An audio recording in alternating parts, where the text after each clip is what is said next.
Bonjour tout le monde, bienvenue à Un peu de crime dans ton café, le podcast où on jase de crime en prenant un café, en faisant rire Catherine. J'avais pas compris qu'on avait commencé. J'étais comme, qu'est-ce qui se passe? Oui. Qu'est-ce qui se passe? Est-ce que c'est une fête surprise? Où suis-je? Il y a un squelette là-bas! Oh mon Dieu! Oui, si vous regardez la vidéo, on a Oscar à la batterie. Il est toujours surpris. Okay. Il est constamment surpris. Alors, Catherine, comment ça va? Ça va bien, toi? Ouais, ça va. Je passe l'après-midi avec ma meilleure amie. Oh, c'est le fun! On a du nouveau café. Oui. Qu'est-ce qu'on boit, là? J'ai oublié de penser. Ben, c'est ça, je me disais. On est parti trop vite. On est parti trop vite! Oh non! Moi, je fais du ASMR de gorgée de café dans le micro en attendant qu'on décide un café à présenter. Je vais regarder ceux qui ont été Black coffee and some hand-me-down blues. C'est pas ça que ça dit, la chanson? Ça se peut. Oui, hein? C'est une toune, ça. De Sarah Vaughan.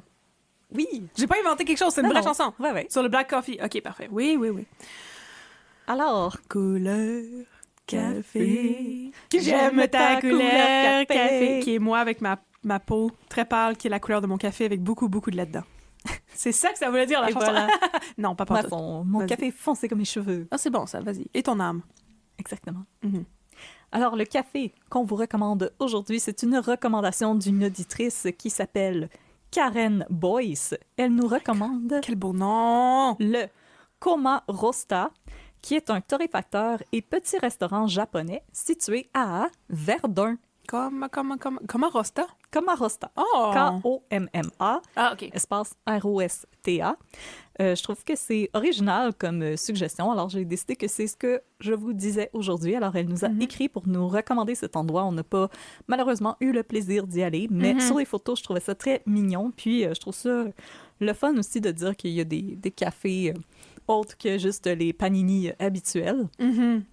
Alors, si ça vous intéresse, je répète, c'est le Koma Rosta, qui est situé à Verdun. C'est un torréfacteur et restaurant japonais. Donc, merci beaucoup, Karen, pour la recommandation. C'est super gentil et on espère que tu vas aimer l'épisode d'aujourd'hui. Puis, juste avant de commencer, parce que je sais qu'on va oublier, on voulait juste vous dire que l'épisode d'aujourd'hui, ça va être le dernier avant juillet, parce que Catherine et moi, nos vacances ne tombent pas en même temps cette année et on a toutes les deux prévu de voyager.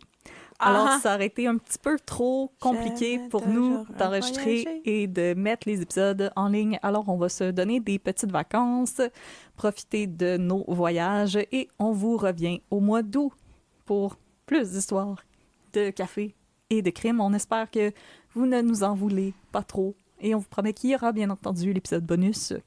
Ah oui! De l'été. Mais là, on sait même pas il est sur quoi. On sait pas il est sur quoi, mais il va exister. Il va falloir qu'on décide un thème avant. Bientôt. Bon. J'ai trop de café aujourd'hui. Je suis en train de m'enfarger dans mes mots. Et ça va mal parce que c'est moi qui raconte aujourd'hui. Alors, justement, Catherine, qu'est-ce que tu nous racontes? Bonjour. Alors, aujourd'hui, je vais vous parler de l'histoire de la mort d'Auguste Lemieux. Voilà, c'est ça. T'es prête? L'histoire de la mort, point.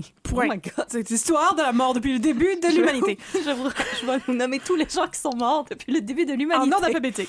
Alors, non! Ça serait le pire podcast sur Terre. Ça serait vraiment dole. Mais tu sais, il y a une musique, tu sais, comme la musique de graduation, le pompe et circonstances. Oui. Pendant que je raconte tous les gens qui sont morts en ordre alphabétique. Alors, non, c'est ça. Aujourd'hui, je vais vous parler de la mort d'Auguste Lemieux. D'accord. Alors... Rip, bro. Rip, bro. Alors, je vais commencer par faire un petit aparté. Ces dernières semaines, chers auditeurs, chères auditrices, j'ai eu une crise d'introspection du calice. Je me suis demandé, quel est le crime? Qu'accoustiquais-je? Et surtout, pourquoi est-ce que je fais ce que je fais? On en a déjà parlé, mais je vais juste le mentionner brièvement pour ne pas vous gosser avec ça. Mais on a reçu plusieurs commentaires pas très chill dans les dernières semaines. Genre des commentaires qui étaient pas du tout constructifs, juste insultants, comme vous êtes des filles qui ont des voix fatigantes et qui n'ont pas de culture. Ce qui me semble être juste une insulte gratuite. C'en est une, je confirme. Ah bon, voilà, ce n'est pas constructif en tout. Ça m'a fait penser beaucoup à ce que je veux couvrir comme cas et surtout pourquoi qu'on fait ce projet-là. Si c'est pour se voir autant de marde par la tête, je sais pas pourquoi exactement qu'on reçoit ça. Mon chum me dit que plus on va être écouté, plus on va recevoir des commentaires de la sorte parce que c'est juste le lot de la célébrité. Et je comprends, mais ça n'empêche pas que se faire traiter d'idiote par des inconnus cachés derrière leur pseudonyme Internet, ce n'est jamais facile. Bref, j'ai beaucoup réfléchi et j'ai décidé que j'allais arrêter de lire les commentaires d'abord et continuer pour ceux qui nous aiment, ceux et celles qui nous aiment, et surtout faire des cas qui m'intéressent. Parce que mes intérêts sont vraiment très niches. Alors, c'est ça. Au diable, les meurtres random. Je m'étais forcée pour faire l'histoire de Justin Bressa, là. Mais il y a des gens qui sont là pour les meurtres niches. Oui, ben c'est ça. J'ai décidé que, tu sais, on fait ça pour nous. Puis surtout, c'est ça, les gens qui nous laissent des mauvais commentaires, c'est comme, on fait du contenu gratuit qui est disponible à tout le monde, puis t'es pas obligé de l'écouter. Fait que si t'aimes pas ce qu'on fait, au lieu de nous dire qu'on a le vocabulaire d'une petite fille de 3e année qui va couler son examen de français, tu peux juste passer ton chemin puis écouter d'autres choses. Et puis que dans ton aussi, propre faire message, ton propre il y a podcast. 45 fautes d'orthographe. Aussi. Tu sais, à un moment donné, c'est ça. C'est parce qu'on a beau faire les toughs. À un moment donné, je commençais à trouver que c'était comme un peu insultant. Puis c'est ça. Tout ça, c'est arrivé pendant que je suis en train d'écrire le dernier cas de Justin Bressa. Je me suis dit, OK, tu sais, je vais me forcer, je vais faire quelque chose qui va être plus crowd pleaser, parler d'un cas contemporain et tout. Puis j'ai réalisé, dans le fond, là... Il va toujours avoir des haters. Oui, à courir après le crowd pleasing puis essayer de faire ce que je pense que les gens veulent que je fasse, je me fatigue puis c'est plus le fun. Puis on fait ça bénévolement, puis on fait ça pour le fun, puis justement, il faut que ça reste plaisant. Le fun pour nous, mais je pense qu'en général, on peut faire un appel à la civilité en ligne. Là. Des fois, j'en reviens pas à quel point les gens peuvent être incroyablement arrogants, insultants, vulgaires, envers des gens qui font du contenu clairement par plaisir. Ouais.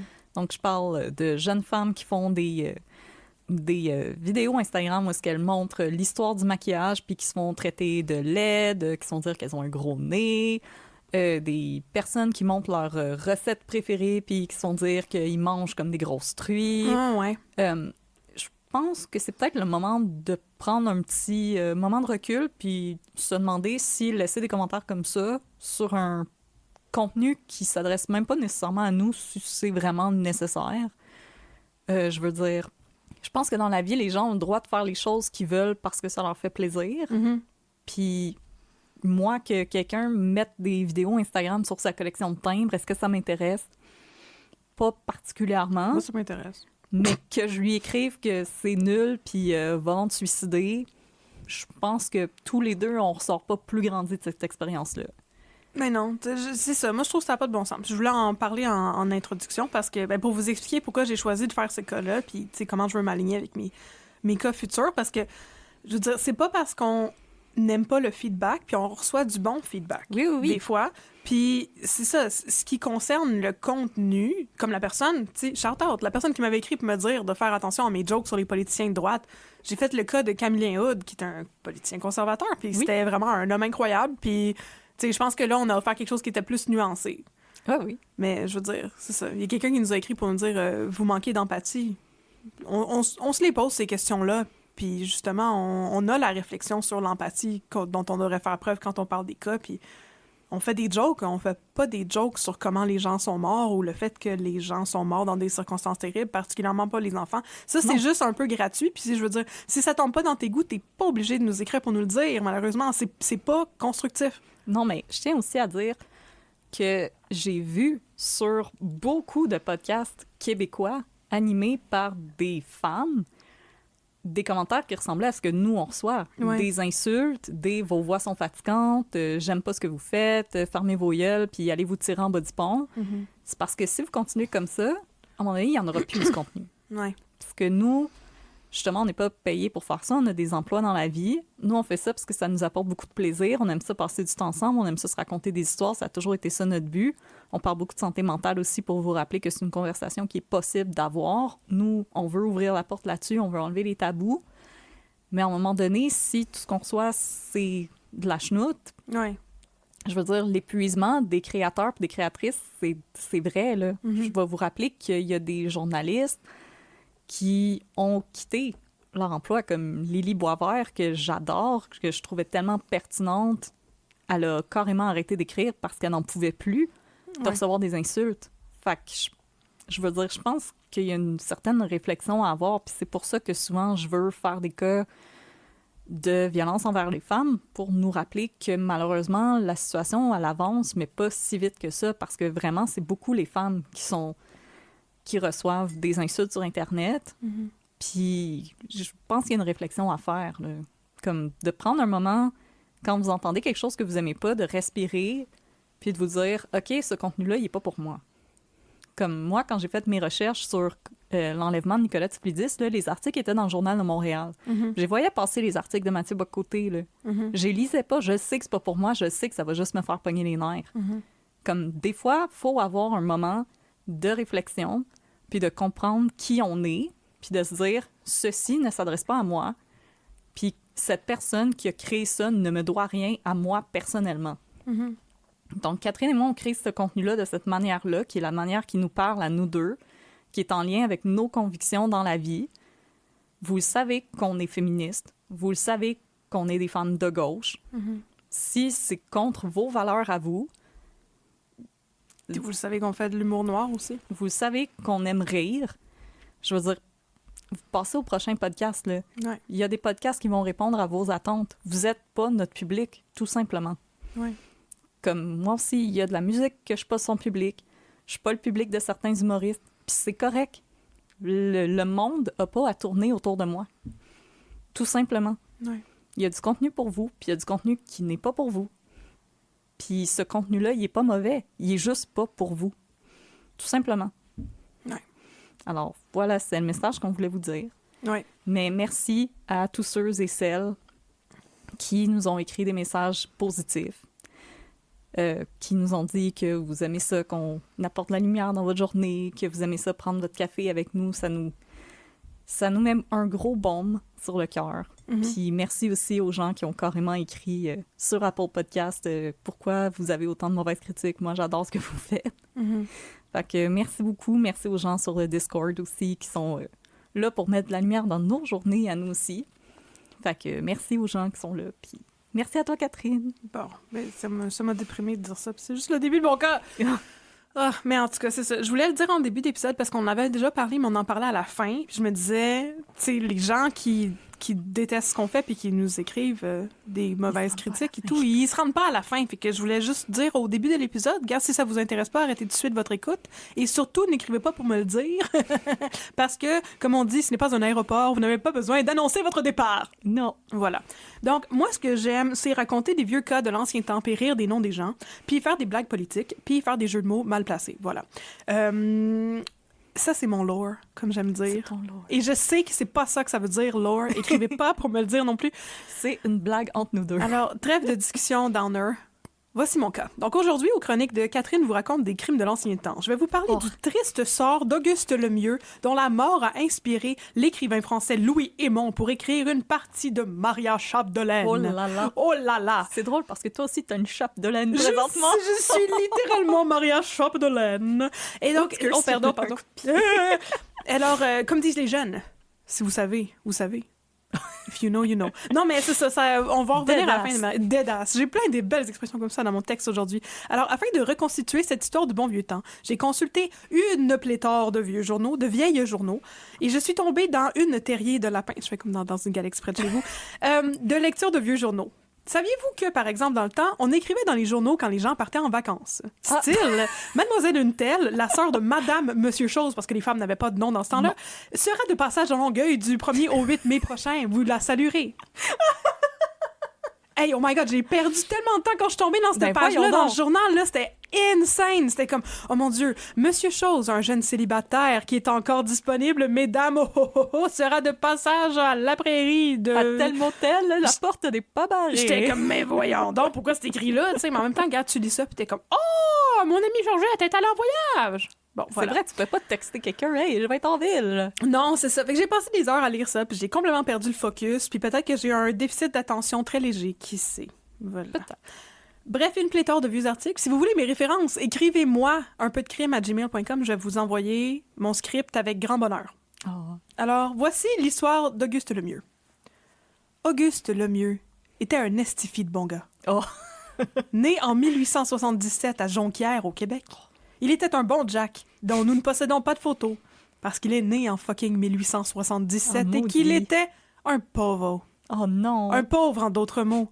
Il y avait juste des personnes privilégiées qui se faisaient prendre une photo en 1877, j'imagine. Traumatisé. Mais non, c'est ça, il n'y a pas de photo de lui. Auguste a épousé Louise Lavoie le 29 mai 1899 à Mistassini, lorsque lui et sa femme avaient respectivement 23 et 22 ans. En 1900, ils ont accueilli un premier fils, Adjutor, qui a un nom magnifique. Qui avait un nom magnifique? On dirait le nom d'un Transformer. Adjutor. Adjutor Transistor. Puis un deuxième, Louis, bien plus tame, en 1903.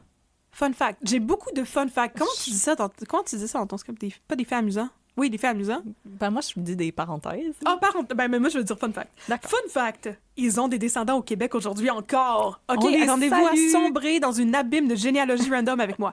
Adjutor a épousé en juste noces une dénommée Julia. Là, j'ai décidé de taire les noms de famille, tu sais, parce que, bon.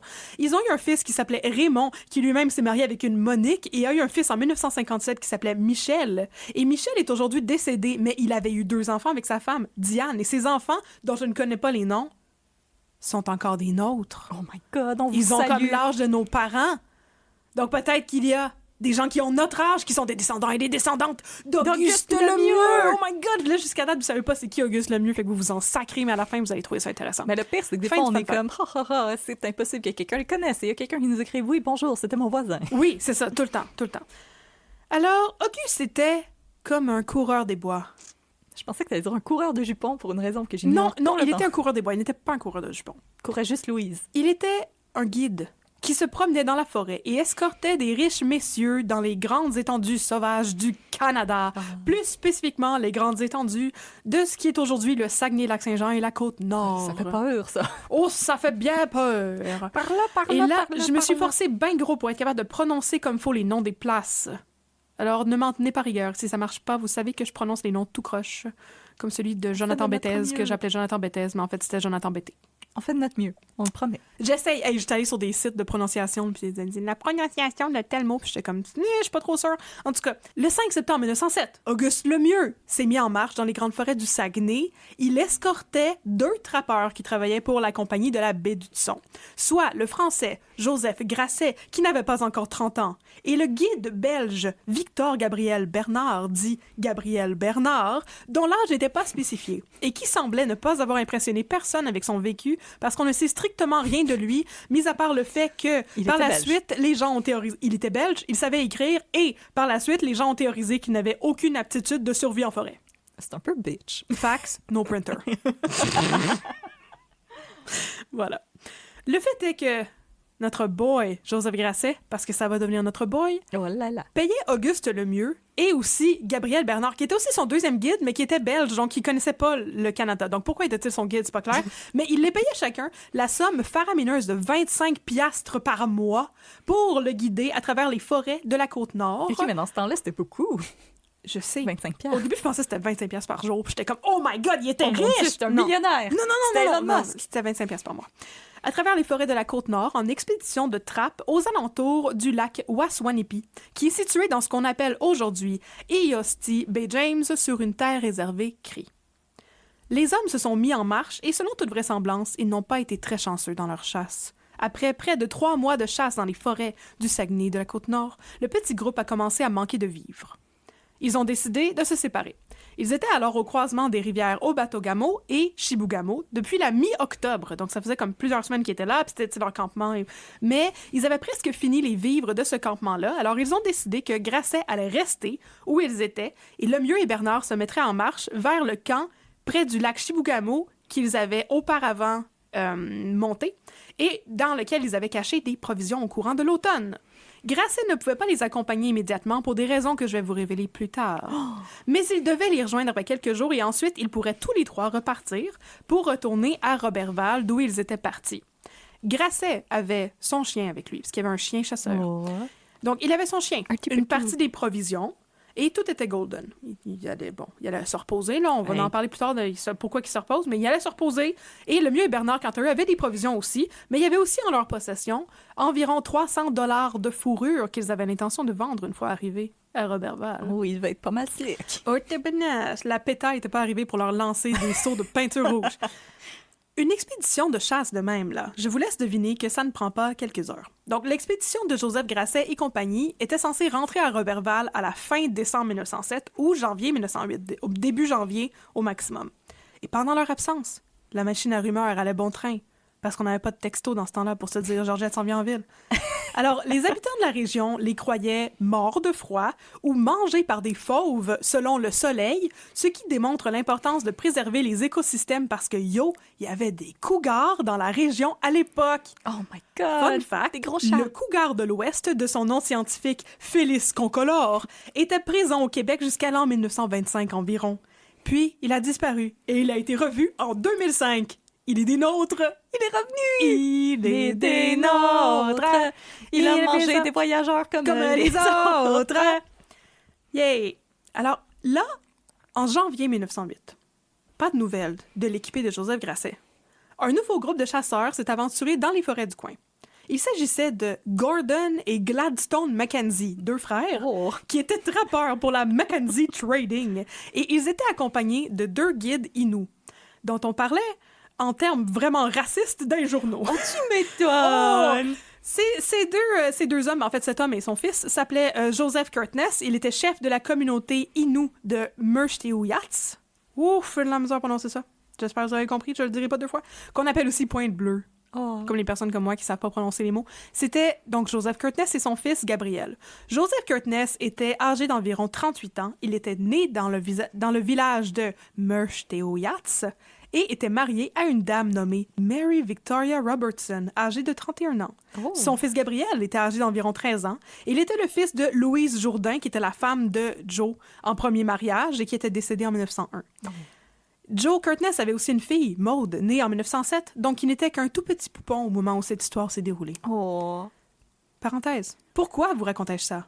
Parce que, mettons que j'ai été pas mal scandalisée par la manière dont on parlait des Autochtones dans les journaux à l'époque, et parce que j'aime faire de la recherche généalogique, alors j'ai cru mettre mes talents à bon escient en consacrant un mini-peu de cet épisode à la vie de Joe Curtness. On va y revenir un petit peu plus tard, mais donc je voulais vous dire que c'était pas juste comme du monde random qui était qualifié par des surnoms vraiment terribles d'un journaux. Quoi, les personnes autochtones maltraitées dans les journaux de l'époque? Attends, je m'en vais chercher mon chapeau surprise. Ces gens avaient des noms et faisaient des choses, et lui, en plus, il était chef d'une communauté. Voilà. Bon, ben, c'était incroyable. Il n'était pas des mots qui commencent en S. Non, c'était exactement ce mot-là qui était utilisé dans les journaux. Comment ai-je fait pour le deviner? Je ne sais pas. En tout cas, Joe et son fils, Gabriel, ont croisé un autre autochtone qui portait le magnifique nom de Combe Étienne.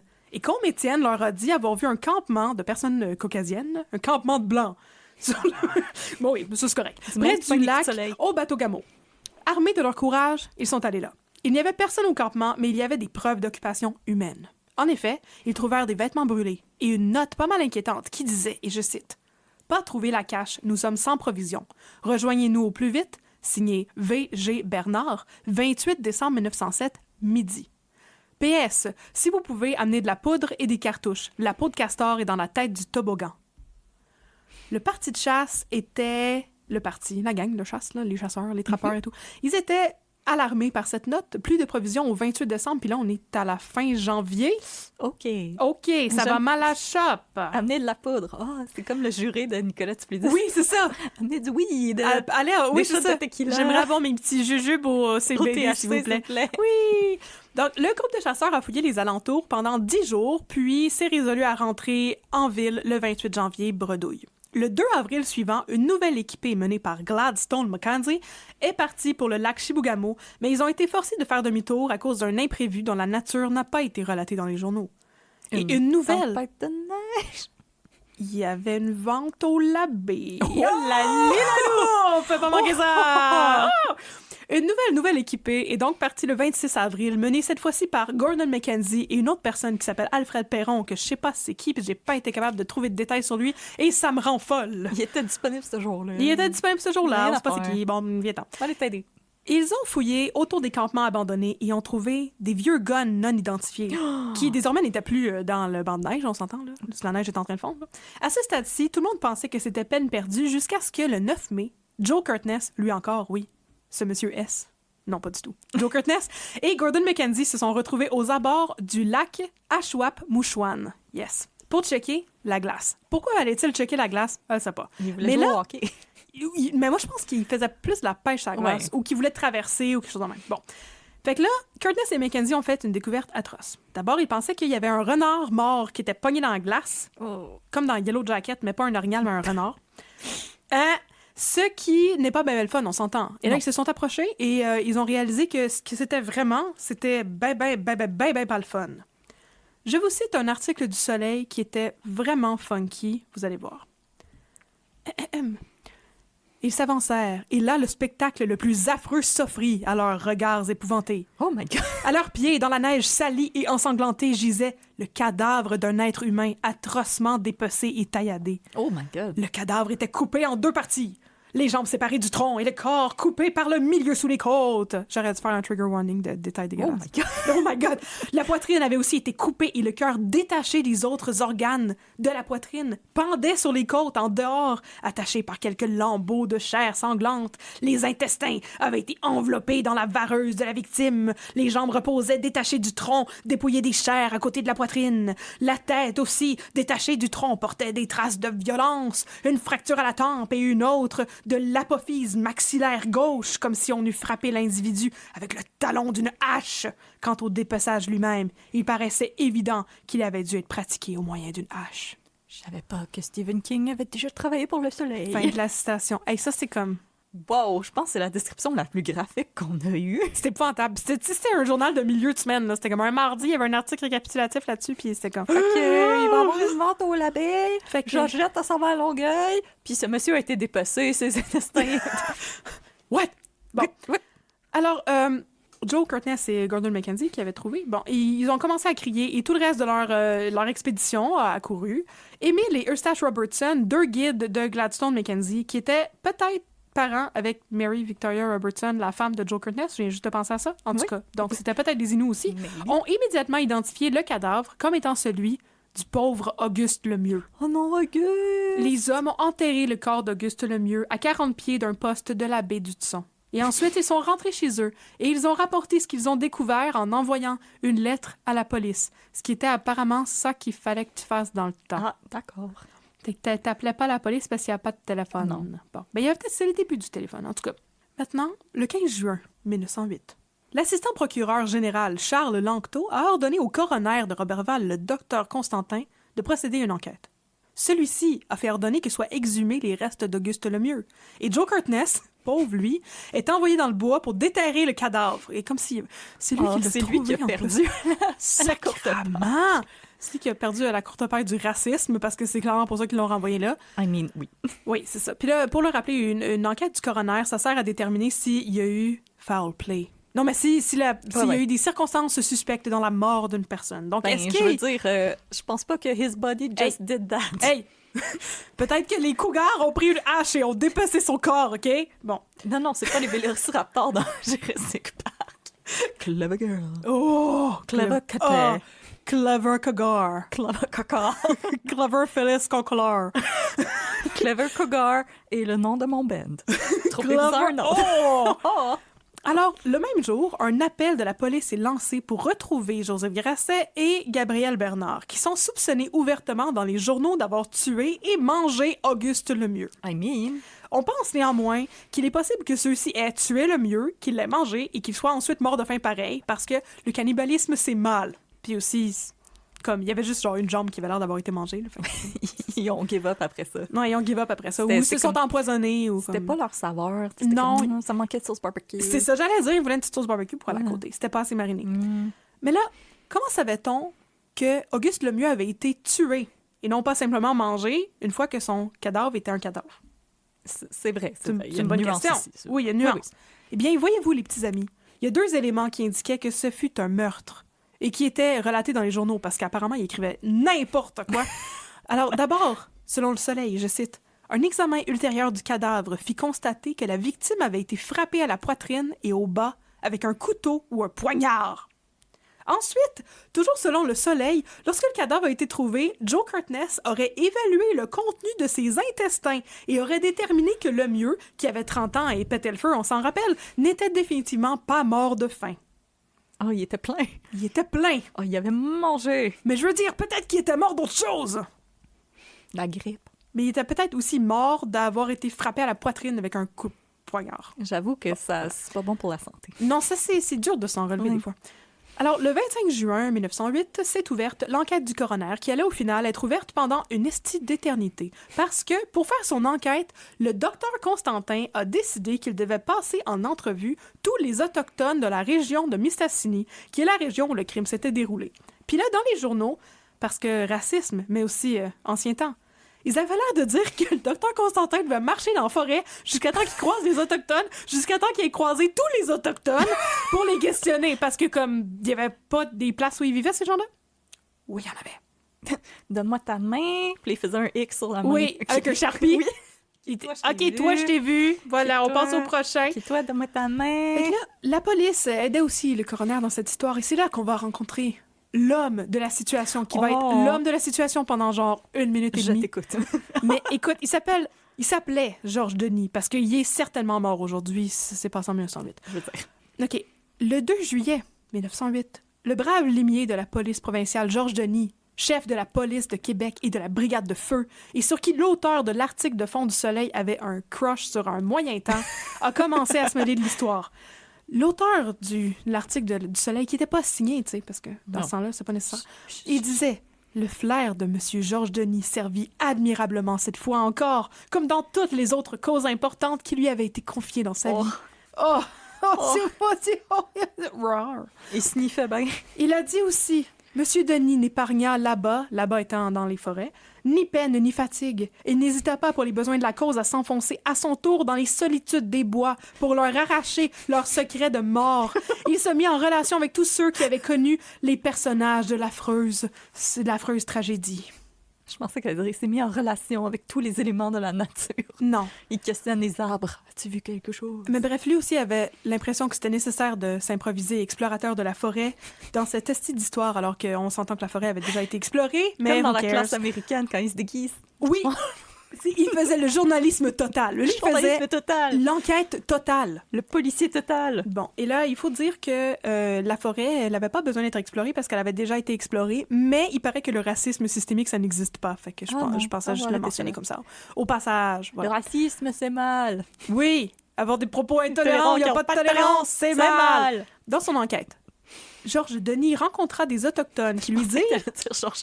Non, il s'appelait Georges Denis.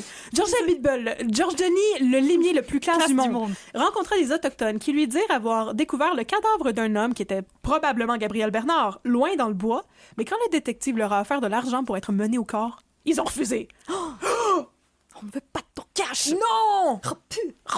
Bon, pourtant, selon les dires de Joe Curtness, il était quasiment impossible que Bernard ait réussi à survivre tout seul parce que ce n'était rien qu'un Belge qui n'était pas habitué aux rudeurs du bois canadien. Et puis, il n'y avait pas de gaufre, il n'avait pas de frites, il ne pouvait pas survivre. Non. Ceci était une blague. Oui, absolument. Et puis tout à coup, Curtness a raconté à Georges Denis avoir croisé un autre autochtone dans le bois à 75 000 de l'endroit où avait été trouvé le mieux.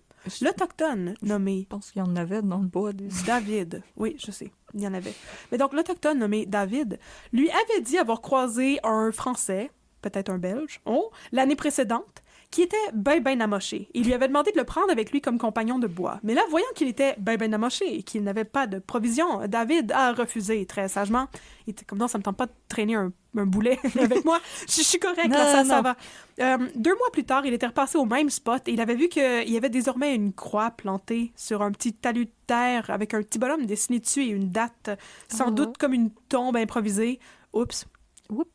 Rip, bro. Pauvre monsieur. Non, mais c'est ça, fait qu'il était probablement mort. Étrangement, tout le monde a juste pris cette histoire pour du cash et en a déduit que Gabriel Bernard était mort dans le bois depuis tout ce temps, sans se poser plus de questions. Pour l'instant. Survivre dans le bois, c'est tout un set of skills. Ben, je sais. Puis là, apparemment, il n'y avait aucun set of skills. Puis on connaissait même pas son âge, mais il savait écrire parce qu'il avait écrit la note de tantôt dont on est sans provision. Puis... Il a écrit sa propre tombe aussi. Absolument, comme Cadet Roussel. Ah. Donc, le brave limier Georges Denis a donc continué, donc, il y a beaucoup de donc dans ma phrase, a donc continué son enquête dans le bois cette fois-ci, pour trouver seulement Joseph Grasset, interrogeant tous les pauvres autochtones qui avaient sans doute bien mieux à faire que de se faire harceler de la sorte par un esti de limier. À travers tout ça, il semble que Georges Denis n'ait jamais considéré que Grasset puisse être mort, lui aussi. Selon Joe Kirkness, c'était probablement le cas. Mais il serait aussi possible que Grasset s'en soit tiré s'il avait eu la chance de croiser des gens de la compagnie de la baie du Son, par exemple, qui auraient pu l'escorter hors du bois. S'organisa donc une chasse à l'homme totalement incroyable qui va vous tenir en haleine pendant genre 30 secondes.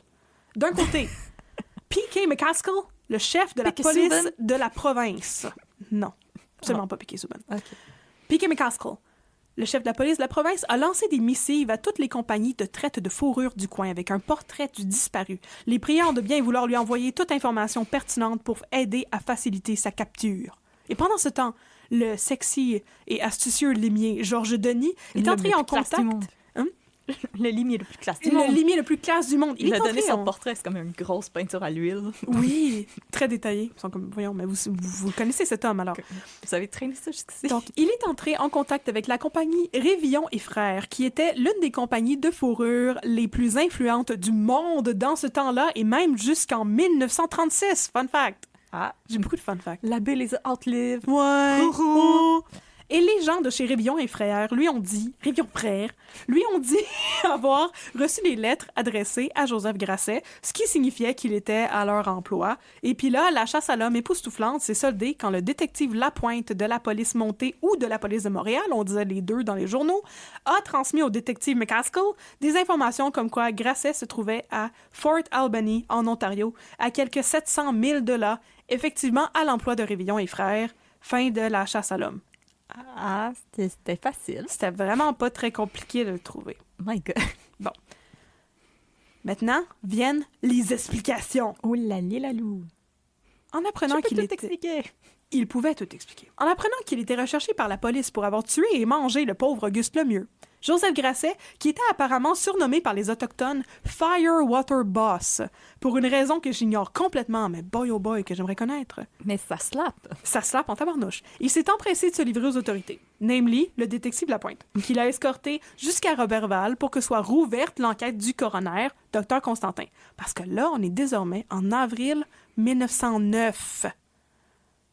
Oh my God. Fait que ça fait un bout. Le cadavre a été retrouvé en avril 1908. L'enquête du coroner avait été ouverte au mois de juin de cette année-là, mais là, on est presque un an plus tard. Bon, le docteur Constantin devait être tanné rare de parler de cette histoire-là à ce moment-là, mais les journalistes, eux, étaient transis d'excitation. I just can't get enough. Just can't get enough. En effet, les journaux semblaient totalement sous le charme de Joseph Grasset, qui était décrit comme un jeune homme élégant et qui a de bonnes manières, et qui s'était... qui plus est, cassé le bessic à faire 300 000 en raquettes de Fort Albany à la baie du Son jusqu'à Cochrane en Témiscamingue, rien que pour rencontrer le détective Lapointe, qui l'a ensuite escorté pendant un trajet de 700 000 en train, rien que pour se rendre à Roberval, rien que pour paraître devant le coroner. Dites-moi pas que c'est pas un bon gars, ça! Hey! Ça, c'est un bon gars! Ça, là! Hey! Upstanding ça, citizen, bon mais ce n'est pas un citizen, c'est un Français. Bon. C'est comme ça qu'on sait que quelqu'un est une bonne personne, il se promène en raquette. Mais quel homme serviable! Quel homme serviable! On disait aussi que c'était un homme délicat et brun qui s'était déjà illustré dans un marathon. Délicat et brun? Il était délicat et brun. Mais c'est pas un café, c'est une personne. Non, mais il était délicat. Et il avait les cheveux bruns. Ah, je pensais que bronzé. Non, on a les cheveux bruns. Je t'ai montré sa photo, donc. Ah oui, c'est vrai.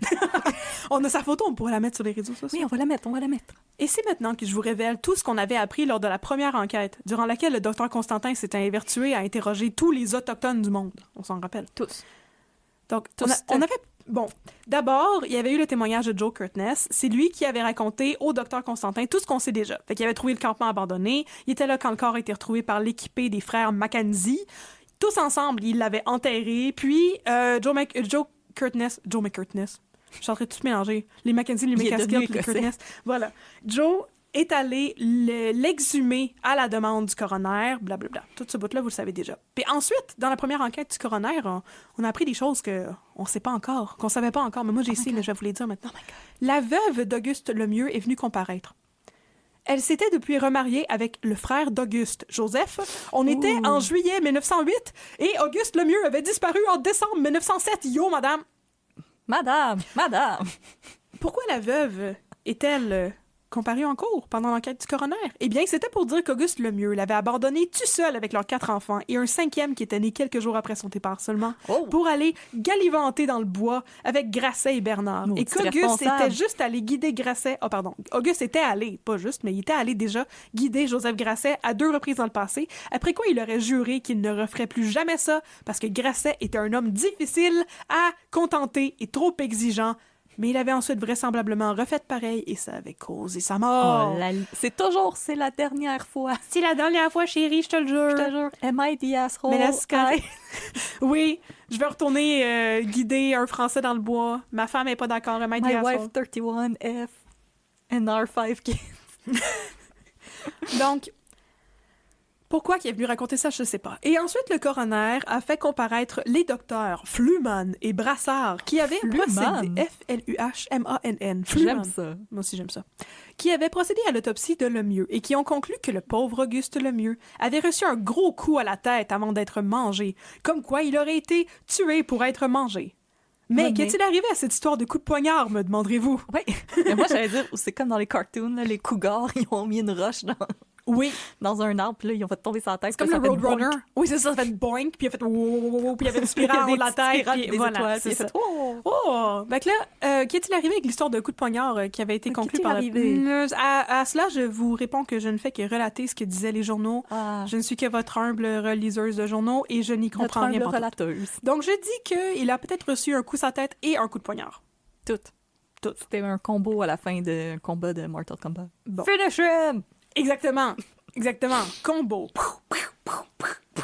Fait que là, c'est ça qu'on avait appris dans la première enquête du coroner. Là, on est rendu à la... Ben, c'est la même, mais je dirais rouverte. Et on va enfin savoir qu'est-ce que Joseph Grasset a à dire pour sa défense. Oui, on t'écoute. Grasset, ce jeune Français difficile, mais tellement chicks, était, selon ses dires, un estifi de bon gars, comme Auguste Lemieux. Mais oui. Voyez-vous, c'était lui la victime dans tout ça. Il était parti à la chasse en compagnie de ses 2 hommes de main, Lemieux et Bernard, et après plusieurs mois de maigre chasse, il avait pogné de l'engelure aux pieds et ses compagnons l'avaient lâchement abandonné dans le bois avec son chien et des provisions. Il se dirigeait, comme on le sait déjà, vers le campement près du lac Chibougamau et devait revenir voir Grasset avec des provisions, où Grasset allait les rejoindre après s'être soigné les pieds. C'est pas clair, mais en tout cas, il y a certaines fois où est-ce qu'il avait dit que les autres l'attendaient avant de repartir à Roberval. How dare you die on my watch? Yes! En tout cas, les 3 s'étaient splittés les provisions qui leur restaient, soit, pour l'anecdote, 25 livres de farine, 5 livres de lard et 5 livres de graisse. Qu'est-ce que tu fais avec ça? Je pense que tu fais juste du pain. Ouais, je suis comme les pires crêpes du monde. Les pires crêpes du monde. Donc, ils se sont splittés ça et ils sont partis. Lemieux et Bernard, ils sont partis. Ils l'ont laissé tout seul dans le bois. Et au bout de quelques jours, Grasset, il était bien affaibli et mal en point. Et il s'est dit que plutôt que d'aller vers le campement puis rejoindre les autres comme qu'il avait dit, il allait simplement redescendre à Roberval tout seul. En chemin, il avait eu une série de malchances. D'abord, il était passé à travers la glace et s'était réengeluré les pieds. Ça va mal. Ensuite, trigger warning, mort d'animaux. Son chien était mort. Non, on sait même pas c'est quoi son nom. C'est tellement poche, les journaux. Il avait ensuite quitté son campement et sa chance avait tourné. Il avait été contraint de laisser son fusil au campement parce qu'il était trop faible pour le transporter, mais il avait eu la chance de rencontrer un gentil autochtone qui était prénommé Paul. Et Paul lui avait donné de la nourriture, il l'avait accompagné vers un autre groupe d'Autochtones qui s'en allait vers la baie du Thison. Et avec ce groupe, il est allé jusqu'à Rupert House et ensuite jusqu'à Moose. Il avait l'intention de gagner son chemin de fer, puis il s'était retrouvé à l'emploi de Rivillon et Frères, et bim bam bim, on était genre 1 an et quelques plus tard en 1909. Ça va chez la baie, il y a des ventes sur le creuset. Ah oui, absolument! J'avais justement besoin de m'acheter une presse française. Wow! Grasset a aussi témoigné quant au tempérament de ses 2 compagnons. Selon ses dires, Auguste Lemieux avait un caractère doux et pacifique. Il était courageux et vaillant. Et Bernard, quant à lui, je cite, se laissait facilement démoraliser par les événements et n'était pas aussi brave que Lemieux. Il y avait des bad vibes. Il y avait des maudits bad vibes.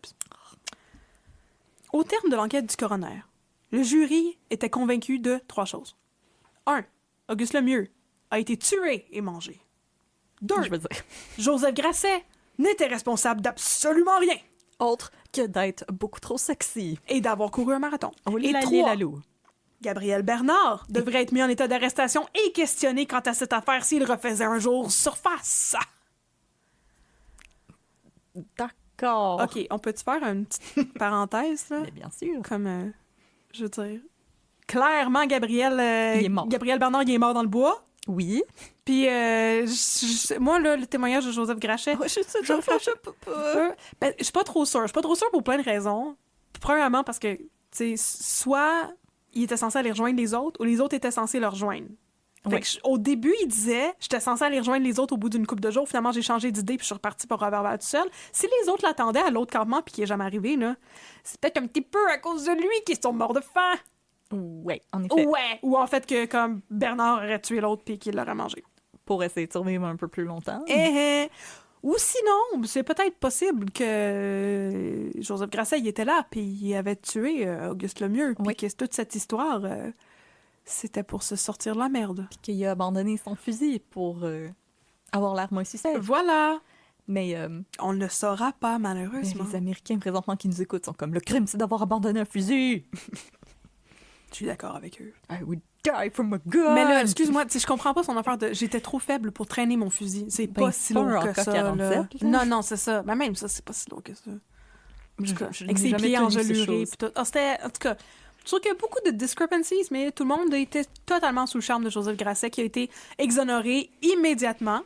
Puis là, au début, auparavant, dans les journaux, il était comme « Oh, c'est non mais plate, Gabriel Bernard, il est mort! Puis après, l'enquête du coroner, il était comme « Gabriel Bernard, c'est un terrible cannibale, il faut l'arrêter! » Et en plus, il est belge! Oh mon Dieu, c'est épouvantable! Renvoyez-le en Belgique! Alors, c'est ça qui s'est passé. Anecdote amusante, fun fact de cours. Oh! Pendant le témoignage de Grasset, un trappeur du nom de Potvin, qui est un bon ami de Joseph Grasset, était présent et il s'entêtait à faire des interventions à tout bout de champ pendant le témoignage de Joseph Grasset pour corroborer ses affirmations et aussi pour le corriger sur sa prononciation des noms des lieux qui étaient selon lui trop françaises. Je suis coupable de cela. Oh. Et le docteur Constantin devait constamment le rappeler à l'ordre. À la fin des procédures, Potvin a de nouveau pris la parole pour clamer haut et fort que son ami était innocent et que selon lui, les coupables étaient, et je cite, « les métis qu'il haït, dit-il, parce qu'ils ont volé des fourrures dans les bois. » Non, non, non, non, non, non, non, non, non, non, on dit pas ça ici. Aussi, la réponse à la question que personne n'a posée, monsieur. J'ai pas compris ce bout-là, ça avait pas de bon sens. À l'ordre, bang, bang, bang. Donc, non, c'était... Racism not allowed. Non, non, non, non, non. Et en parlant de racisme, Grasset a donc été exonéré. Et fun fact, même si le producteur général... Le producteur... Il produit tout. Ouais! C'était genre François Gagnon. C'est moi qui le produis. Donc, on va parler de racisme, mais pas tout de suite. Mais Grasset a donc été exonéré. Et fun fact, même si le procureur général a émis un mandat d'arrestation officiel contre Victor Bernard... Bernard n'a jamais été retrouvé, donc jamais arrêté, ni rien. Je pense que c'est parce qu'il est décédé. Parce que ça se peut que c'est lui qui était mort en dessous du petit tas dans le bois quand que le sympathique autochtone avait décidé qu'il voulait pas... My money is on that. My money too. Puis je veux dire, j'ai pas dit qu'il était sympathique par sarcasme parce qu'il aurait dû le prendre avec lui, mais je pense que comme... C'était probablement lui qui était mort dans le bois. Ouais. Mais bon, on le saura pas. C'est un des mystères de la vie. Et finalement, peut-on questionner la véracité du récit de Grasset? Je l'ai déjà faite et la question se pose, mais malheureusement, c'est la fin de l'histoire. Mais, même si c'est la fin de l'histoire, ce n'est pas la fin des anecdotes random que je peux vous raconter.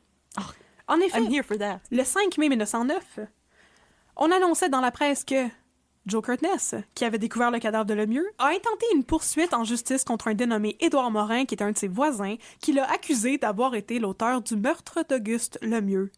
Because racism. Malheureusement, je n'ai pas réussi à dénicher la fin de cette histoire, mais j'ai trouvé dans les journaux d'autres affaires intéressantes à propos de Joe Curtness. Yeah. En 1917, il a participé à la Première Guerre mondiale. Il a été blessé au combat. Il a reçu une médaille. Il est décédé le 24 décembre 1942 alors qu'il revenait de l'église. Il y a eu un accident avec sa carriole ou son char. Non, son char. Oh non. Probablement son char. Il a survécu à la Première Guerre mondiale. Oui. Puis il est mort dans un accident de carrosse. De carrosse. Son fils, Gabriel, est devenu chef de communauté de facto, et un de ses descendants, qui s'appelle Rémi Curtness, est le cofondateur de l'Institut de développement durable des Premières Nations du Québec et du Labrador, et il semble encore très impliqué dans la vie sociale et politique de Merchteu Yachts. Oh, ça me rend de bonne humeur. Je sais. Et Joseph Grasset, quant à lui, qu'est-il arrivé avec lui? Tout ce que j'ai pu dénicher sur le reste de sa vie, c'est 2 affaires bien random. C'est qu'en 1911, il était chef du poste de traite de fourrure de Révillon et Frères à Fort Albany. Il s'est éventuellement marié avec une femme Inuk nommée Sarah Coppercrock et a eu une fille en 1924 nommée Suzy. En 1927, Grasset a abandonné sa famille. Il est retourné en France, puis il n'est jamais revenu. Puis c'est parce qu'en fait, il a dit après que Révillon et Frères l'avaient envoyé ailleurs. Il était à Wakeham Bay, puis là, il s'en allait dans un autre baie, je sais pas quoi, pour travailler pour Révillon et Frères. Mais il n'avait pas averti sa femme puis sa fille. Mais éventuellement, il a retrouvé sa femme puis sa fille, puis là, il a pris sa fille, puis il l'a emmené vivre avec lui en France en 1932. Mais il a abandonné sa femme. Oui, mais elle s'était remariée entre-temps, c'était correct. Good for Puis elle a eu her! comme plein d'autres enfants et tout, oui. Tant mieux pour elle. Tant mieux pour elle. Donc, j'ai trouvé ça sur la vie de Joseph Grasset. Maintenant, revenons à Maria Chapdelaine, je vous en ai parlé au début. Louis Aymon, Le roman préféré de tout le monde. De tout le monde. Louis Aymon, l'auteur de Maria Chapdelaine, était un écrivain français né à Brest en 1880, qui a vécu au Québec de 1911 à 1913. Donc, tout le monde dit que c'est comme un des plus grands écrivains du Canada français et a vécu ici 2 ans. Durant son court séjour, il a entendu parler de la triste histoire d'Auguste Lemieux et il s'en est très loussement inspiré pour créer le personnage de François Paradis, un des prétendants de Maria Chapdelaine dans le roman du même nom. Et comme ça, Auguste Lemieux est entré dans la légende populaire, bien que le roman de Louis Aymon ne fait aucune mention de cannibalisme. Bon. Je sais, quand quelqu'un nous avait recommandé ce cas-là, je me disais comme... Ça a inspiré Maria Chapdelaine. Ça a comme pas rapport pantoute. Cannibalisme dans Maria Chapdelaine. OK. Dernier fun fact. Oui. Que je t'ai conté tantôt. Oui. Maria Chapdelaine a été publiée de manière posthume parce que, en 1913, à l'âge de 32 ans, Louis Aymon et un ami australien sont morts. Ils se sont fait happer par un train du CN alors qu'ils voyageaient dans l'Ouest canadien dans un accident qui reste à ce jour inexplicable. Est-ce qu'il y avait la Madame Cocoon en avant qui criait « Oui! » Non, elle était sûrement pas... Sinon, elle s'est fait splasher Saint-Henrard. Oh. Et c'est tristement ainsi que se termine l'histoire de la fois qu'un homme nommé Auguste Lemieux a été tué et mangé sur le lac Ashuapmushuan. Fin. Quelle histoire F-A-I-M. Oh non! Oh non! Non! Tout soon! Et voilà. Oui, quelle histoire étrange. Quelle histoire étrange. Mais moi, je suis sûre à 2 millions de pourcents que ce ne sont pas des personnes autochtones qui sont responsables parce qu'elles savent survivre dans le bois. C'est là qu'elles vivent. Elles n'ont pas besoin de tuer les gens. Non, mais le trappeur pas de vin, il n'y avait pas rapport avec rien. Non. Il n'y avait pas rapport avec rien. Aucun rapport avec rien. Ils ont volé mes fourrures, fait que c'est clairement eux qui ont mangé quelqu'un. Ouais, c'est... d'accord. C'est 2 choses You qui sont pas wouldn't reliées. steal a car! You wouldn't steal les fourrures de la baie du Thon. Oh! Mais je veux dire... You wouldn't eat Auguste Lemieux! Mais je veux dire que les trappeurs, c'est pas eux qui volaient les fourrures. Parce que comme, colonialisme. Oui, mais Joseph Grasset serait pas d'accord avec toi. OK? Puis en plus, il était élégant, délicat et brun. Oh my God. Je m'excuse. Oh my God. Oh my God. Fait que... C'est ça, c'était l'histoire de... C'est un des cas prouvés d'anthropophagie qu'il y a eu au Québec. Puis là, ça fait comme 2 fois que je vous parle d'anthropophagie avec l'histoire de l'Identicostie. Catherine, notre experte en cannibalisme. En cannibalisme canadien-français. Ah, j'ai hâte à ton livre de recettes. Ah, ça va être excellent!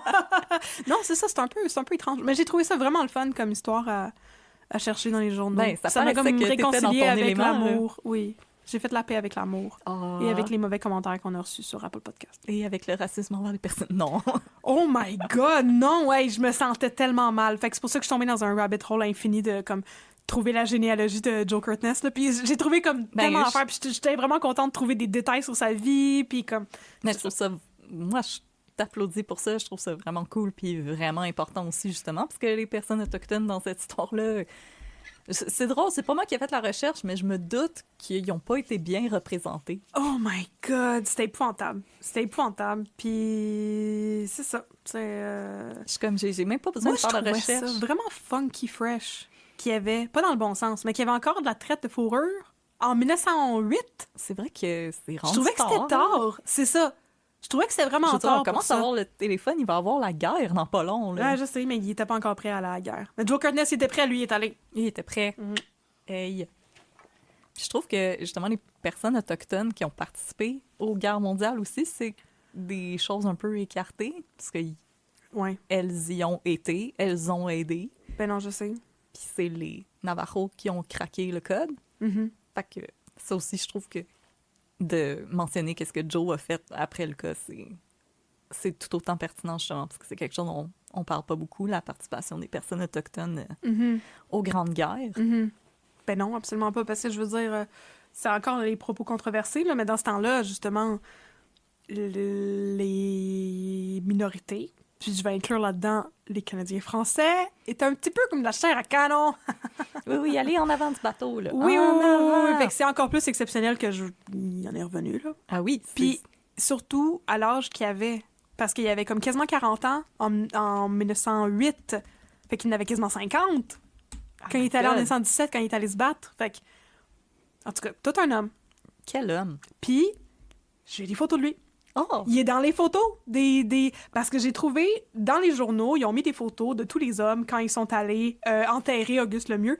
Et il y a comme une boîte sur la photo qui a l'air de faire comme 2 pieds par 1 pied. Puis je suis comme, oui, tabarnouche! C'est pas le fun d'enterrer des petits bouts d'hommes dans ça veut une dire qu'il petite reste pas grand-chose. Je suis pas trop sûre. Mais c'est ça, il figure sur les photos, ce que je trouve qui est vraiment incroyable. Puis il y avait aussi d'autres gens qui avaient des beaux noms, comme Tite Robertson, qui était, je pense, comme son neveu, ou je sais pas qui. Ça avait l'air d'être un enfant, mais j'étais comme pas sûre de c'était qui. Mais en tout cas, il y a toutes les photos des gens, y compris Alfred Perron, que je savais pas c'était qui. Il est sur la photo qu'on va pouvoir mettre sur les réseaux sociaux. Fait que je trouve ça quand même génial qu'il y avait comme 0 photo d'Auguste Lemieux nulle part, mais il y avait des photos de Joe Curtness. Écoute. Yay! On peut pas tout avoir. Puis du sexy Joseph Grasset, qui était quand même vraiment beau. C'est ça. Il était élégant, délicat et brun. Comme nous deux. Il a l'air d'avoir comme un beau regard ténébreux. Il a comme un nez droit et fin. Une belle barbe. Puis soit des cheveux funky ou un gros chapeau. Regarde. Je pense que c'est un chapeau. Moi aussi, parce que sinon, il y a des maudits gros cheveux. Fait que c'est ça. Oh, wow. Voilà. Alors... Fait que c'était la fin de mon histoire. Ah, c'était super intéressant. Yay! Moi, j'ai aimé ça. Yay! J'espère que vous aussi. Merci de m'encourager! Ben oui. Yay! Et là, c'était full intéressant. Je vais avoir une étoile sur mon cartable. Ben, bien sûr, tiens. Je suis très contente. Maintenant, je vais boire mon café. Je vais te donner une petite bine. Pouc, pouc. Yay! Alors, merci à tous et toutes d'avoir été des nôtres pour cet épisode palpitant de cannibalisme dans le bois. Nous sommes des nôtres. Alors, nous savons manger Auguste Lemieux comme les autres. Non! Comme Joseph Grasset. Oh, traversé. Ben là, moi, je trouve que c'est très louche, son histoire, en tout cas. Puis là, tu sais, je veux pas dire des affaires encore plus controversées sur Joseph Grasset, mais comme, avait-il mangé son chien, peut-être? Ben, je veux dire, ça aurait comment fait du sens, ça? Ouais, c'est ça! C'est un peu épouvantable comme histoire. Mais bon, on veut pas faire de la peine. Personne n'a fait un procès pour le mangeage de chien. On veut pas faire de la peine aux amoureux des chiens. Non. Alors, merci tous et toutes d'avoir été des nôtres. On espère que vous avez aimé ça. On espère que vous ne nous en voulez pas trop de prendre une petite pause en juillet pendant qu'on visite les Europes. Alors qu'on venait le contraire de Joseph Grasset. Nous, on s'en va de l'autre bord. On pourrait faire un spécial Europe pour nos prochains cas. On pourrait faire les Europes. On fait les Europes. Faisons les Europes. Faisons les Europes. Fêtons les Europes. Si vous avez des cas qui se sont passés dans les Europes, à nous recommander, faites-le, mais quand l'épisode va sortir, on va probablement déjà avoir fait nos affaires. Oui, absolument. Alors... je vais faire Jack the Ripper. Oh my God! Oh my God! Surtout que ça a des ramifications avec le Québec. Ben oui! Hey, tu vas pouvoir parler de musée d'Eden. C'est clairement le docteur canadien qui avait tué tout le monde. Spoiler! Spoiler! C'est clairement lui. Tu vas pouvoir parler de musée d'Eden. Aussi. Yes, sir. Yes, Babine, Éric Bruno. Quoi demander de mieux? Ah! Alors, merci d'avoir été des nôtres. Si vous voulez nous soutenir, vous pouvez le faire en allant sur Apple Podcast et nous donnant 5 étoiles et des critiques constructives ou des gentilles choses à dire. Ah oui, absolument. On l'apprécie toujours. Sinon, vous pouvez aussi nous suivre sur Facebook et sur Instagram, @unpeudecrime et @unpeudecrime dans ton café. Là aussi, vous pouvez communiquer avec nous, laisser des commentaires. Tu ris dans ma poche. Laissez des commentaires sur nos posts. Vous pouvez nous écrire en message privé si vous aimeriez nous recommander du café comme Karen l'a fait ou si vous aimeriez nous recommander un cas. Nous sommes toujours à l'écoute et on aime savoir qu'est-ce qui vous intéresse pour nous enligner dans nos prochaines histoires. Et si vous aimeriez aussi nous écrire un courriel, vous pouvez le faire unpeaudecrime@gmail.com. Si vous aimeriez nous soutenir financièrement, vous êtes donc bien fins, vous autres! là! Nous avons un Patreon. Oh, la gang! Nous avons un Patreon où vous pouvez nous soutenir à différents niveaux. Alors... Je l'ai pas ouvert! OK, je l'ai ouvert! OK! Tu veux-tu les faire? Oui! OK, Je vais les faire très vite. vas-y. 3 piastres, shout-out. 5 piastres, shout-out. Discord. 10 piastres, shout-out. Discord. Une journée d'avance, épisode bonus. 15 piastres. Tout ça, plus 3 autocollants. 10% de rabais sur notre boutique Etsy. Yes, sir! C'est assez rapide à ton goût? Hey, Megan, t'es-tu fière de nous? Voilà! On essaie de le faire de plus en plus vite. Mais non, c'est ça, sérieusement, c'est une plateforme où vous pouvez nous soutenir. Il y a différents tiers. Vous avez droit à différentes contreparties. Toutes les informations sont sur www.patreon.com/un peu de crime. Voilà, si vous aimeriez mettre un peu de crime dans votre garde-robe, nous avons une boutique Etsy. Qui n'est pas une boutique Threadless. Non, je Qui l'ai est une changé. boutique... Oui, je l'ai vu, pour pas que je me trompe. Qui est une magnifique boutique. Avec Alors, nous bien avons des belles affaires. des Vous allez regarder t-shirts. notre boutique tout de suite. Des sweatshirts, des tasses, des trucs comme la chape de laine de Catherine. Si vous aimeriez des mariages chape de laine. C'est la première fois qu'on commandait le sample. Puis Oui. il est pas comme parfaitement magnifique, mais il est assez beau. Il est satisfaisant. Satisfaisant, ce qui est comme... ce qui est bien. On, Non, mais on y travaille. va peut-être en offrir d'autres designs à un moment donné. Mais en tout cas, nos chandails, ils sont beaucoup plus Ils que sont satisfaisants. magnifiques. Ils sont incroyables. On a des sweatshirts et des t-shirts. Plein de couleurs. Puis c'est à peu près ça. Voilà. Et Oui. sinon, on a une nouvelle personne qui vient d'arriver dans la communauté Un peu de crime. Va-tu fort? Alors, shout-out, Sean Larouche, qui s'est abonné Oh. pendant notre lunch. Alors, t'as ton shout-out à toi tout seul. Oh. Merci beaucoup pour le soutien. On espère que tu vas aimer tes nouveaux avantages. Oh, oui, bonjour. Alors, si vous en avez assez, vous êtes fatigué, vous voulez aller relaxer, c'est correct. Mhm. On se revoit au mois d'août pour plus de crème et plus de café. Mhm.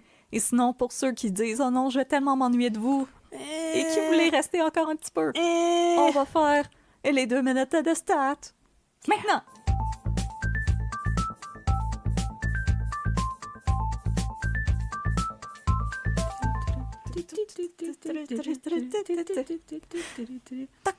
Docteur Catherine! Oui! Mon Dieu, vous avez mué!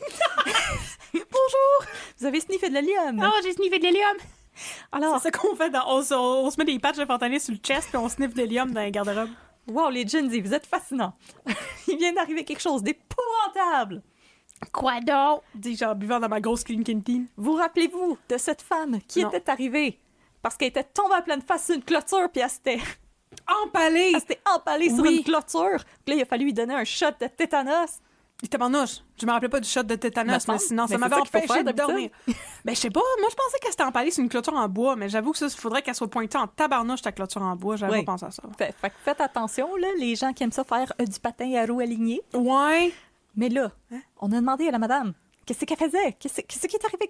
What the fuck? Ouais. Ah, ça ouais. n'arrive pas tous les jours, voyons donc. Ouais. Alors, on apprend que la dame, c'est parce qu'elle avait vu quelque chose de vraiment beau, puis qu'elle voulait le ramasser, puis qu'elle, dans la vie, ce qu'elle fait, c'est qu'elle ramasse des vieilleries. Mhm. Puis là, comme elle les retravaille, puis elle les revend, Oui. tu sais. Oh, sur Etsy. Elle fait du refurbishing.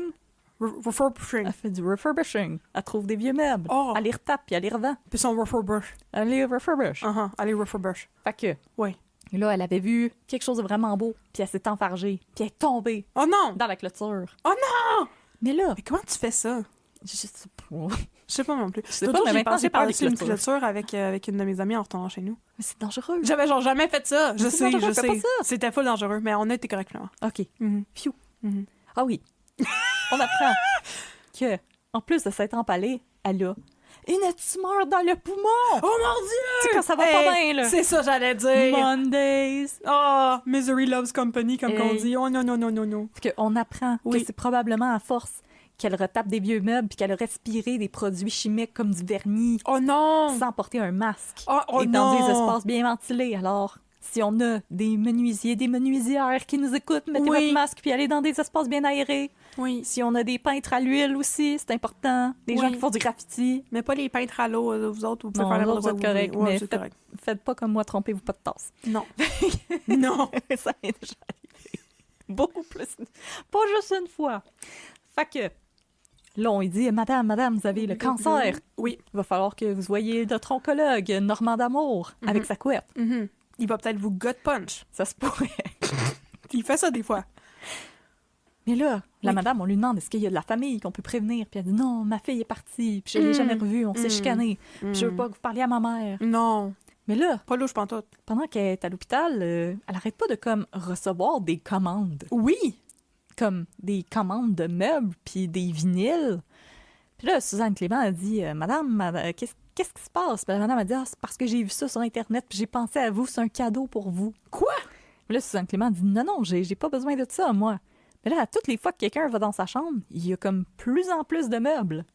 OK. Puis là, Isabelle, notre chirurgienne super sympathique, comme elle rentre, il faut qu'elle passe par-dessus les boîtes puis pour lui parler, puis elle dit Madame, faut que vous arrêtiez, là. 100%. Puis là, elle est comme non, mais tu sais, quand je vois quelque chose C'est pas d'intéressant... votre maison pour toujours, c'est une chambre d'hôpital. C'est ça, quand je vois quelque chose d'intéressant sur Internet, il faut que je l'achète, tu sais, c'est mon travail. Puis là, finalement, Patrick Labbé finit par se rendre compte. Je pense que c'est une hoarder. Elle est atteinte du syndrome de... C'était quoi déjà? Je sais pas, d'accumulement? Non, il y avait... L'accumulation? C'était un nom, le nom de quelqu'un dans la mythologie grecque. J'avais pensé. Mais bon, Voilà. Ouais. alors, c'est quelqu'un qui a de la misère à jeter des choses. Fait que là, on réussit à prévenir sa mère, puis là, elle est vraiment fâchée, elle veut pas parler à sa mère, elle l'envoie promener. Puis là, sa mère a dit non, moi je vais rester là, je vais m'occuper de toi. Puis là, elle décide de faire quelque chose de gentil pour sa fille en attendant, puis d'aller faire le ménage de sa maison. Sans y dire, parce que, comme on dit, elle a un problème de santé mentale, elle n'est pas capable de jeter des choses. Mais là, quand elle arrive, elle fait le ménage, elle engage des déménageurs. Gros ménage, puis à un moment donné, il y a un déménageur qui crie. Parce que là, tout le monde vient voir. Qu'est-ce qui arrive? Puis là, on se rend compte que sa fille, avec qui elle s'était chicanée, puis qu'elle était partie, puis qu'elle n'avait plus jamais revu, elle n'était pas partie. Elle est décédée, effoirée, par un armoire. Elle était partie dans l'au-delà. Elle était partie dans l'autre monde. C'est le syndrome de Diogène. Ah, le syndrome de Diogène. Voilà. Alors, elle n'était jamais partie, elle était prise en dessous d'un meuble. Et elle n'a pas pu appeler à l'aide. C'est comme vraiment épouvantable. C'est vraiment épouvantable. Alors, à l'hôpital, on lui annonce, votre fille, elle n'était pas partie. Elle est toujours restée avec vous, en dessous d'une armoire. Pas les phrases à deux scènes, elle est encore avec toi dans ton cœur. Non, elle est encore littéralement avec toi, prise en dessous d'un meuble. Oh, je suis mal à l'aise. Littéralement prise en dessous d'un meuble. Alors la dame se met à hurler. Elle se désorganise comme sa maison. Et je me rappelle plus qu'est-ce qui arrive après ça. J'ai un plan. Ben, je sais qu'il y a une enquête du coroner. Ouais. Puis que là, ils savent pas, ils sont pas capables de déterminer si elle était au courant que sa fille était là ou si elle était pas au courant parce qu'elle est trop désorganisée. Mais après ça, je pense qu'ils ont juste oublié ce plotline-là. Oui, je me rappelle. Je sais que... Parce qu'elle a même pas eu ses traitements d'oncologie non plus. On l'a juste jamais revu, cette madame-là. Pas revu, mais je me rappelle aussi que Patrick Labbé en profitait pour comme avoir des joutes verbales avec la coroner, parce que elle l'accusait d'avoir été irresponsable avec le monsieur qui s'était fait sauter. Ah oui, ça, on va en parler d'une autre fois. On en avait déjà parlé. On en a déjà parlé du monsieur qui s'est fait sauter? Pas. Non, je pense pas. Non. Il était pas réglé. Il était pas rayé dans notre beau tableau Excel. Ça va être une histoire pour une autre fois, Oui. mesdames et messieurs. Oui. Alors... Fait que c'est comme ça que ça s'est fait. Hey, il me semble que comme c'est encore pire que District 31 pour les histoires qui finissent en cul de poisson. Comme on sait jamais des conclusions de rien. Ou si... Quand on les raconte. Si Dr Catherine et Dr moi-même, on a oublié quelque chose, cher stagiaire, rappelez-le nous. Chères infirmières d'agence, infirmières et infirmiers d'agence. Oh, les infirmières d'agence! Rappelez-le nous. Yes! Mais sinon, c'est ça. Ouf. La jeune fille, elle était pas partie. Elle était prise Mais en comme... dessous d'un meuble et j'étais vraiment choquée. Mais c'est vraiment vraiment dégueulasse. dramatique, mais je questionne le réalisme de ça. Parce que je veux dire, le meuble, là, pour qu'il tombe dessus puis tu meurs, puis que comme ta mère t'a pas entendu crier s'il était dans la même maison ou whatever, faut qu'il tombe fort en tabarnouche ou qu'il soit lourd en C'était quand même un tabarnouche. gros meuble antique. Je veux dire, les grosses armoires antiques en bois vraiment très cossu. Je pense que ça peut écraser quelqu'un. Je veux dire, on parle pas d'une armoire Ikea en contreplaqué. Non, c'est ça. Parce que, il y a des commodes Ikea qui ont été rappelés, parce qu'il y a des enfants qui sont morts. Oh, mais ça, c'est des enfants. Hein. Ça, c'était une jeune fille de 21 ans ou je sais pas quoi. Oui, là. mais quand même, je veux dire, des C'était vieilles pas armoires un antiques. poupon de 3 semaines, là. Les vieilles armoires antiques, c'est quand même pesant. OK. Mais en tout cas, vous pouvez débattre. Est-ce que ça se peut? Mais moi aussi, je me dis, mais tu sais, une personne qui est vraiment dans une grosse situation de détresse, l'adrénaline, il y a des gens qui ont fait des choses Comme lever un char. Comme lever une voiture. C'est l'exemple que tout le monde donne tout le temps. Comme lever une voiture ou comme être capable de survivre à une chute. Lever un cheval. Lever un cheval. Il y a des gens qui ont survécu de parachute qui s'est pas ouvert en tombant d'un avion. En tout cas, vous pouvez débattre. Il y a le d'autre qui s'est coupé un bras là, quand il était pogné dans un canyon. Là. Oui. Voilà. Pas James Franco. Non, le vrai d'autre. Le vrai de vrai. James Franco, encore ses 2 bras, malheureusement pour les femmes. Et les hommes aussi, à ce moment-là. Pour les hommes aussi. Ouais, pour tout le monde. Parce que Ouf! C'est plus lui qu'on aurait aimé ça qui perd une main, il y en aurait Pas moins de pour pogner des totons. Oh my God. Hashtag MeToo. Alors, c'est ce que quoi, j'avais à vous dire. Regardez ma Dr. photo de Catherine. Joseph Grasset encore. Faut que je retourne plugger du monde sur des bolus de 10 cc. Yay! De même, là. Je ploute. Félicitations. Je vais aller voler des patchs de fentanyl. Ah, yes, sir. Les Gen Z, vous me fascinez. Yay! Fax, no printer. No games, no carnival. Stat!